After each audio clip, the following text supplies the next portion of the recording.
Hello, this is the Dove Lady, Grace Butler. Just going to show you some of my latest orbs. Some of the colors in them are just fantastic. Let me see now, right up here. And they're very interesting looking.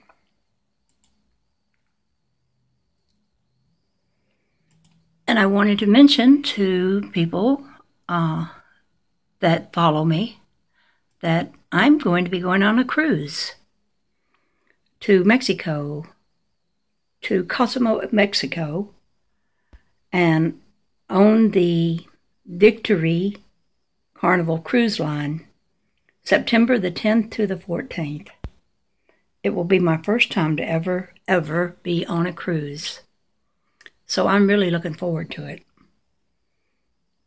And I wish if I had any of you out there that wanted to be on that cruise too, that you would make it at that date. September the 10th to the 14th. It goes out of Miami, Florida. And my friend Elizabeth and I are going to be on that cruise together. And we plan on presenting to people some of these pictures of the orbs and some of her pictures that she's taken as well. And just to talk to people about these light beings. I consider them like beings because I think this light is intelligent. And anyway, bought a bunch of new clothes yesterday to go on the trip with. And I am so looking forward to getting out of the house and taking pictures in some other place, you know. I'm going to take pictures while I'm on the ship. Going to have my cameras with me and my little pieces of glass. And I hope to show a lot of people how it's done, if I find anyone interested in learning. The other day, I got to looking at the marbles, the glass marbles that I often use. And there was a lot of little bubbles inside the marbles. And I thought, you know, possibly people could think I'm getting a refraction of those little bubbles in the glass. And then later on that day, I started just looking at the light without using a piece of glass, just looking at the light shining in my eyes, and it made the most beautiful orbs, just like some of these I'm going to show you. And there were those little round things that looked like what could have been the bubbles. No, they're in what my naked eye sees, so it's not something in the glass. Of course, I already knew that, but I'm always just proving it over again to myself for some reason. I don't know why, but it's quite beautiful. When I see it with the naked eye, though, it's not the same as being able to get a picture and look at it a long time. It's very, very fleeting and a little bit of strain on the eye. I see I get a few Newton rings in here.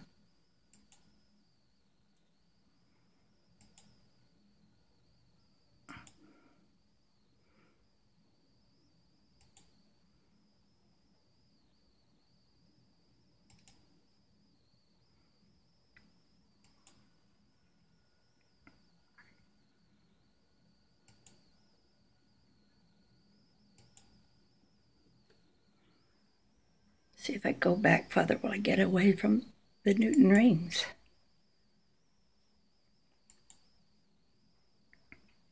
I took all of these just a little while ago.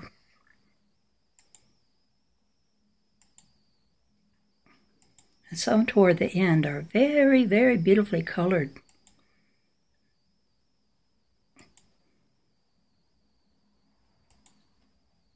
Like that one, look at that. That is so intricate looking. It's just amazing.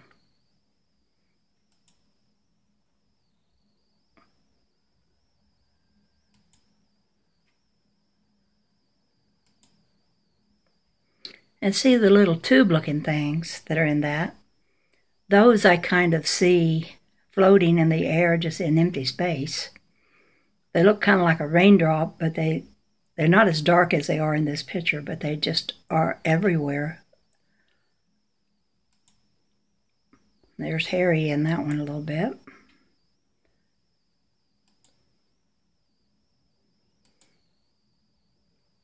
I think this kind of stuff surrounds us all the time.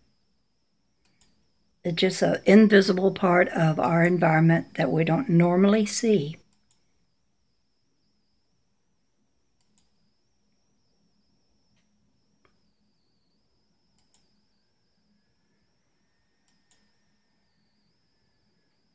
Now I had the marbles that I have all put together in a shape that I've shown you before. There's Harry up there in that one, right there. He manages to get in on the scene quite a lot.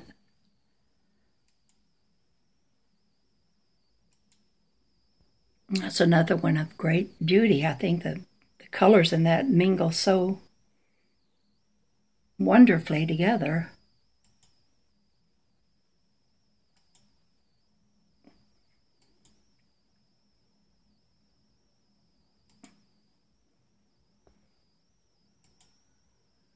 Oh yeah, I remember I liked this one. That is really, really pretty. I really do like that one. I just fall in love with so many of these pictures of orbs. And that one's not shabby either. That's pretty good.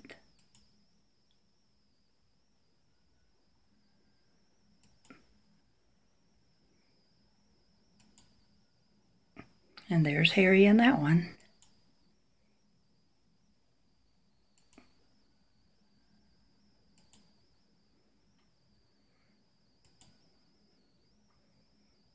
Now you see that dark part moving across that one in the middle.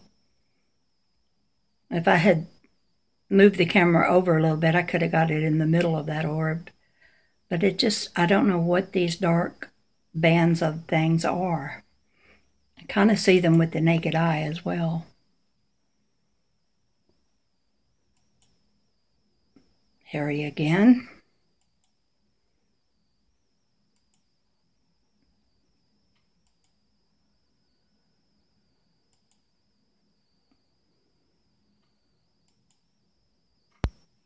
Okay, I'm done with them. Now to show you some of the ones I've taken this week. And I'm just going to start it playing on pan and zoom. When I try to have music, I never seem to find the very best music. So I'm not even going to try.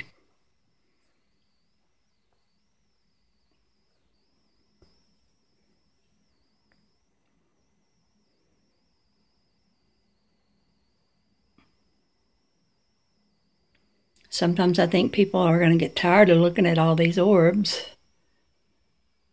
And maybe some people will, but there's still a lot of curiosity about them. But no definitive answers as to what they are. All I can think of is that it may be the etheric realm, the ethers. If we don't know what ether looks like, unless it looks like this.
I got the house all to myself today.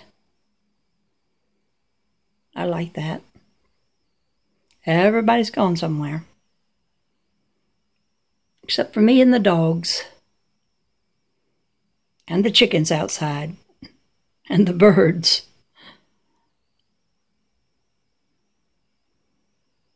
We have so many birds in our yard. Of course, we like to feed them bird seed, so that attracts them. And even we have a little squirrel that's been coming around.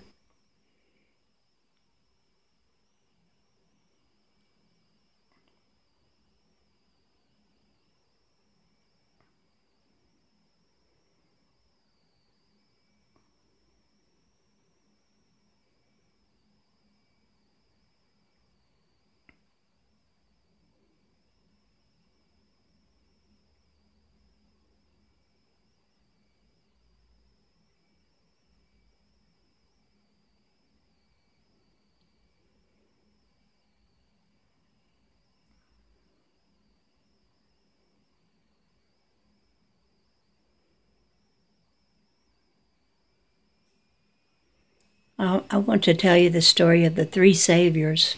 I don't think I've ever told that. There was this prison with all these people in it. And there were people outside the prison who could see that the people in prison didn't have enough food and didn't have enough warm clothing. So what the first savior said, I've got to get them some food because they're hungry. And he got a lot of people to help him. And he managed to get a lot of food, and he helped a lot of them, but not all of them, but quite a lot of them. And then the second savior said, you know, they need warm clothes. So he got together with a lot of people, and they donated warm clothing, and he got that to the prisoners. And so the prisoners now were warm.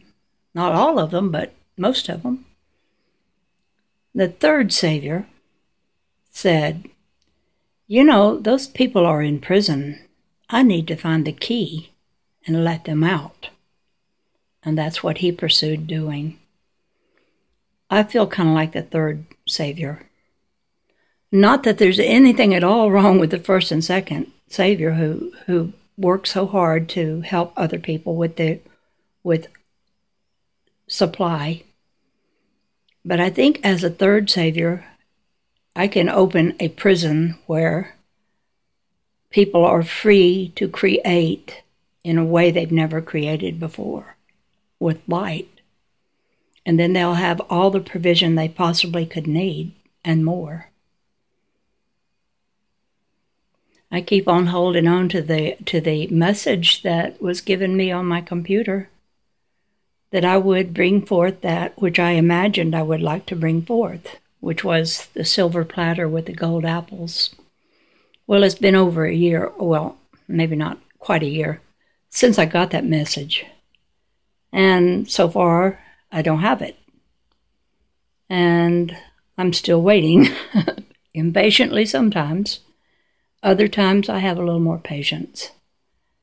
But I'm not going to give up. I'm going to keep believing for it. And when I do have it, I will take it around and show people that they too can do the same thing.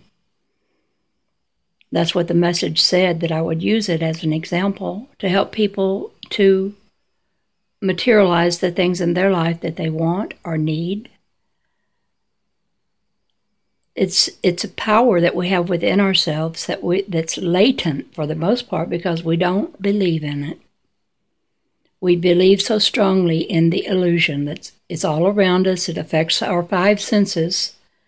And it's such a strong belief, it's hard to not look at things that are and say, well, this is because I see it, feel it, hear it, taste it, touch it. That makes it real. But those are still part of the illusion. And the five senses can't be trusted. If you use the five senses to say that this is all there is.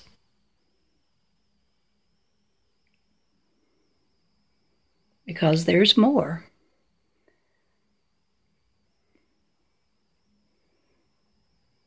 So I'm going to keep on being the third savior, trying to find the key that opens the prison so the people can feed themselves and clothe themselves, because we're capable of it.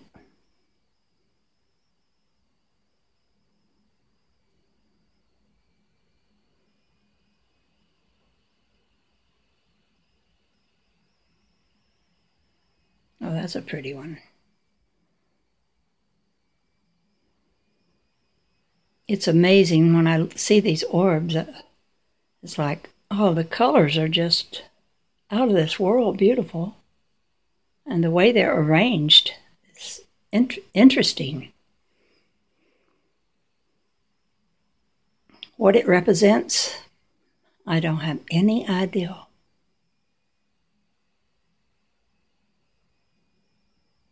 I say it's the etheric, but we don't know anything about the etheric, what kind of things are in the etheric realm.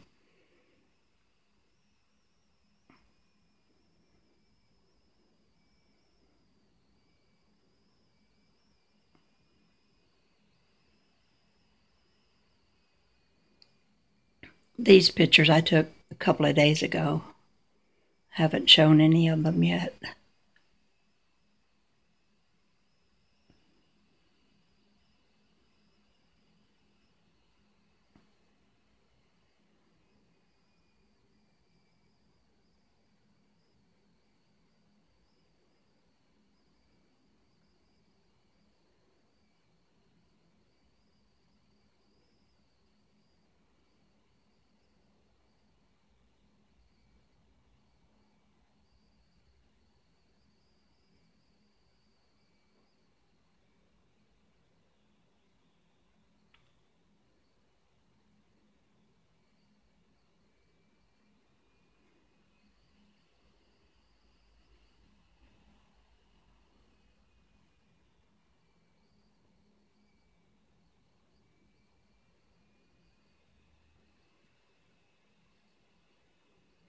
I did make a film with someone that I met online, name of Seb, and he was in Austin, and I went to where he was. Actually, it was difficult because I don't like driving downtown Austin. And he was in South Austin, which is like right downtown Austin. But I trusted my GPS would get me there, and it did. And so I got to meet him, and we filmed a little of me talking about the orbs and showing a few pictures of them. And he's going to be making it into a video to put on his channel, his YouTube channel. When he does that, I'll let you know its location and link to it so you can see that. Because then you'll see what I look like. I dread seeing what I look like in his video. I'm not that photogenic. That's why I hardly ever show my face.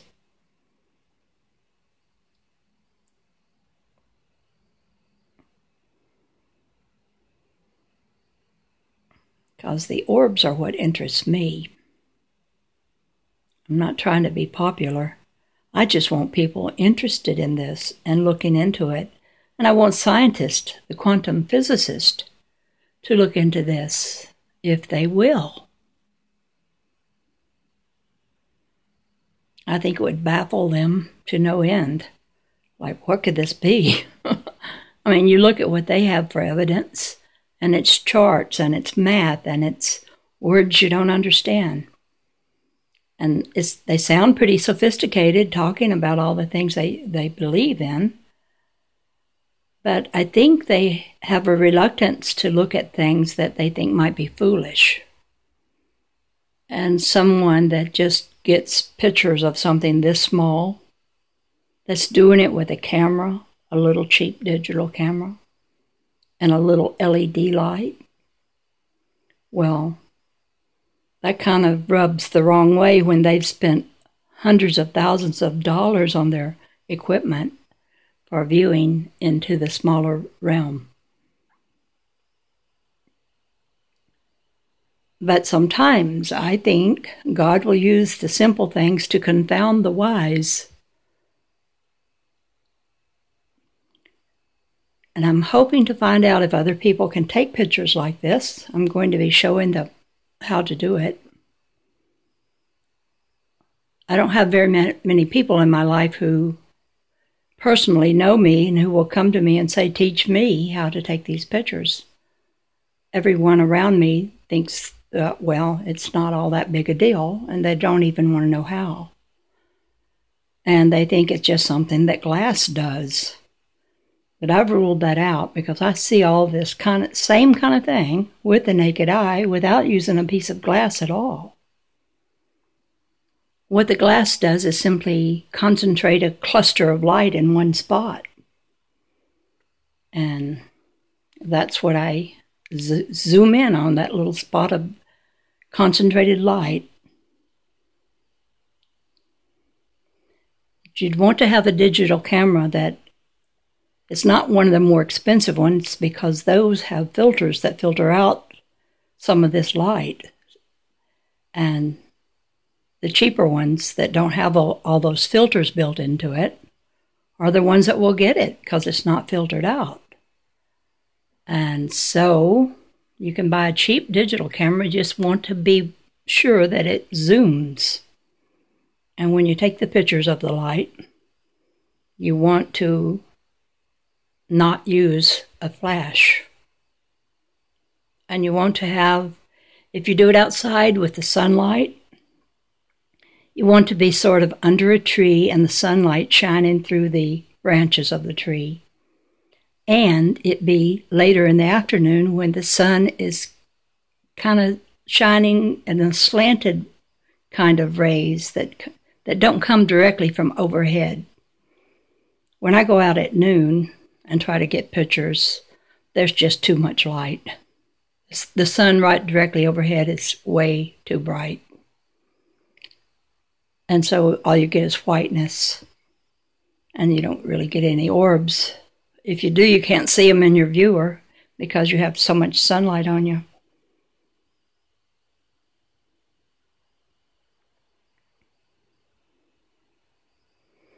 You can practice seeing these orbs by laying out in the sunlight on a chaise lounge so that you're looking up with a straw hat over your head, over your face.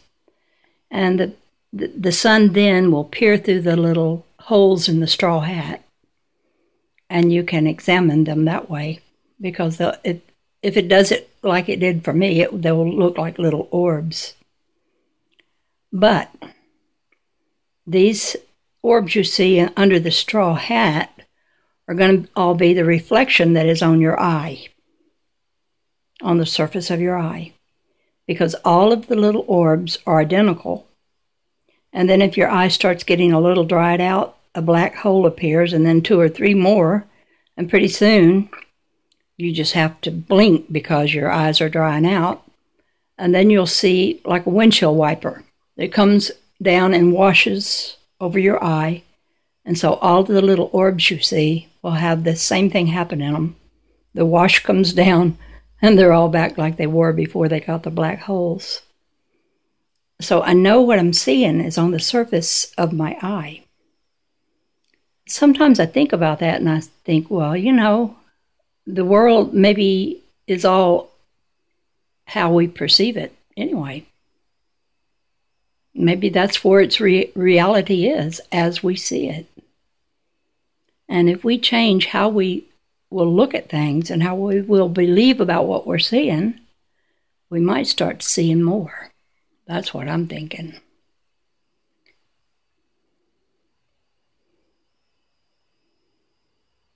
I kind of think we're like surrounded by something like an egg shape that has all this stuff around us that we see, and it just travels around with us, a little egg-shaped concoction of stuff that's in front of us. And when I turn around outside, I feel like I'm in that little egg, and everything turns with me that I see in the air. It stays in the front as I turn. So I know it's something on the surface of my eye. But what it is to the camera, I can't tell you that, because the camera is not my eye surface. So that's a mystery to me. Well, I'm getting at 25 minutes here, so I'm going to have to end this. This is Grace Butler, the Dove Lady, over and out for now.